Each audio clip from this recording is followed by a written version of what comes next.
Good morning, my friend. It's very peaceful this morning, isn't it?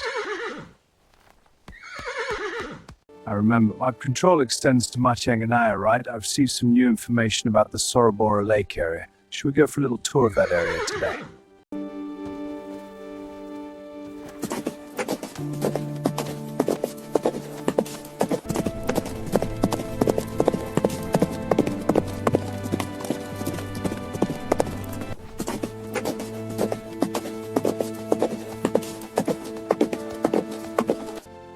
Friend, it will be late today when you go to Mahyangana. You're tired, aren't you?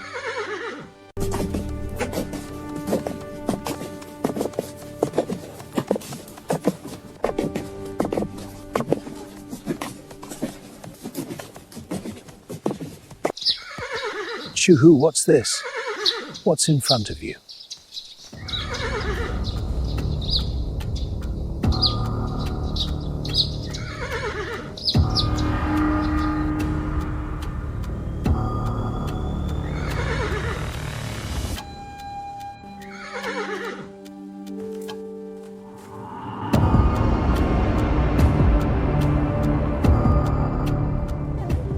My God, this is not an ordinary stone. There is something written on it. These letters, these are very old.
Take care of this. This pillar is the legal heartbeat of the 10th century.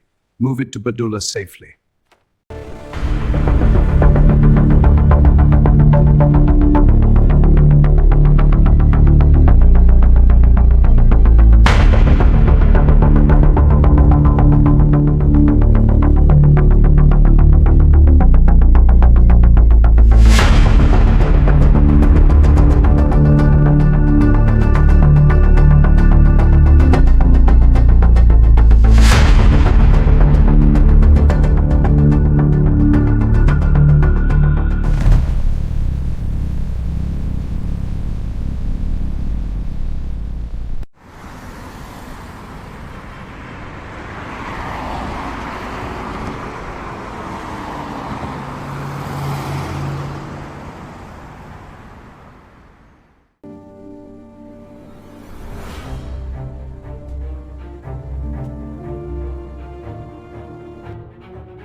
මේක අනුරාධපුරයටත් වඩා දියුණු මධ්‍යකාලීන සිංහල භාෂාව.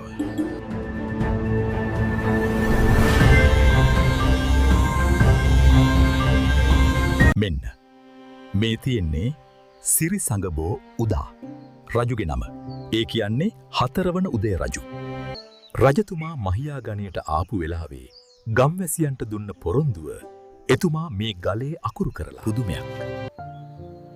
මගේ ජීවිතයට දැකලා නැහැ මේ තරම් කුඩා අකුරින් ලියවුණු දීර්ඝ ව්‍යවස්ථාවක්.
මොකක්ද මේකේ බරමදි වගේනේ මුදලාලි.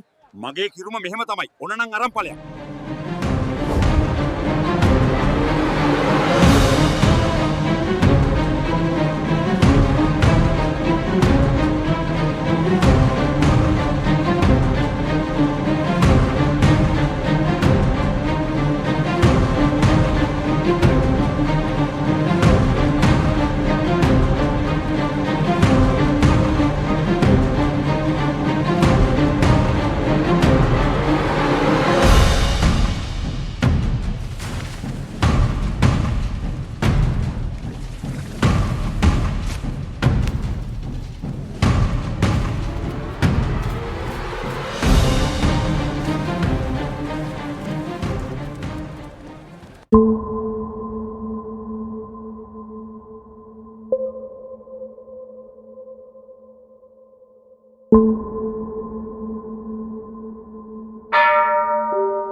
පෝය වුණාට රා ටිකක් මස් ටිකක් විකුණ ගන්නත් එපා යා.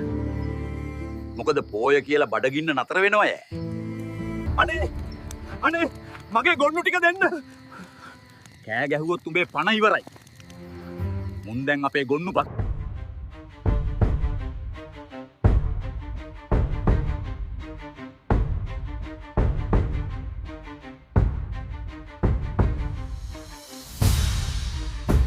අපි එහා ගමට යන්න විතරයි ආවේ.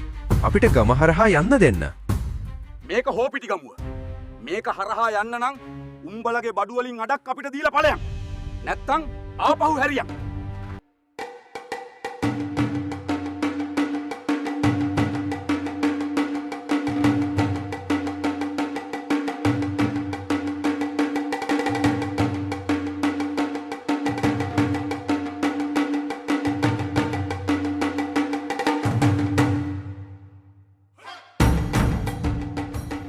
දේවයන් වහන්සේ හෝපිටි ගමුව වෙළඳ පොලේ නිලධාරීන් අපට බොහෝ අඩන්තේක්ටම් කරනවා. වෙළඳාම විනාශ වෙනවා. අපව බේරා ගන්න.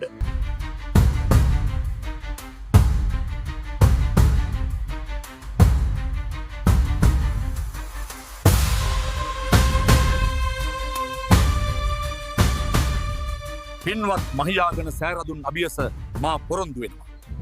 හෝපිටි ගමුවේ අසාධාරණ්‍ය මම අදින් නතර කරනවා. පුරෝහිත රාජ සභාවේ ඇමතිවරුන් වහාම කැදවන්න.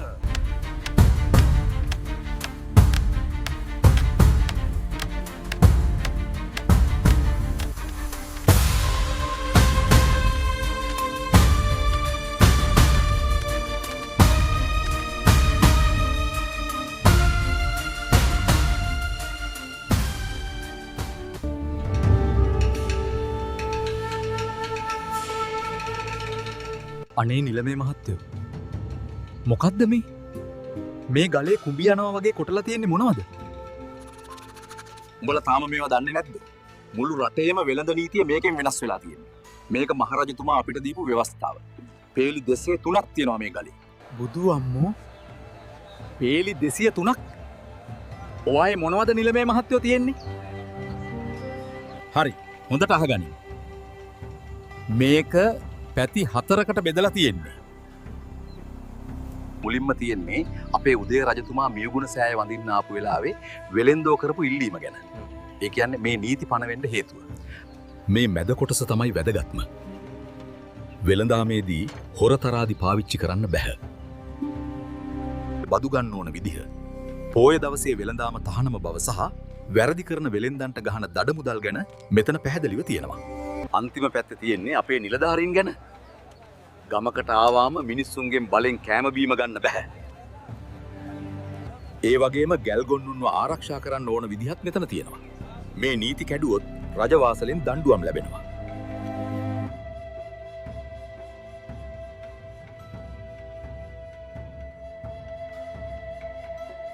නිලමේ මහත්තයෝ.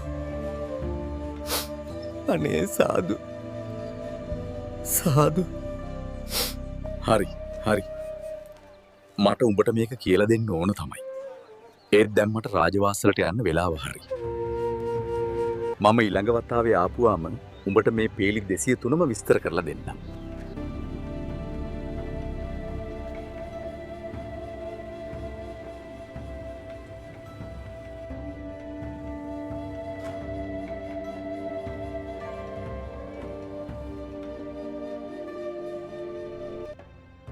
අතීතයේ යනු හුදෙක් මතකයක් නොව අනාගතයේ හැඩගස්වන මහා පදනමයි. හතරවන උදේ රජුගේ අනින් ලියවුණු ඒ පේලි 203 එදා මෙන්ම අදටත් අපට කියා දෙන්නේ විනය සහ සාධාරණත්වයේ වටිනාකමයි. බදුල්ල ටැම් ලිපිය ශිලාගත වූ අතීතයක නොමියෙන මතකයයි.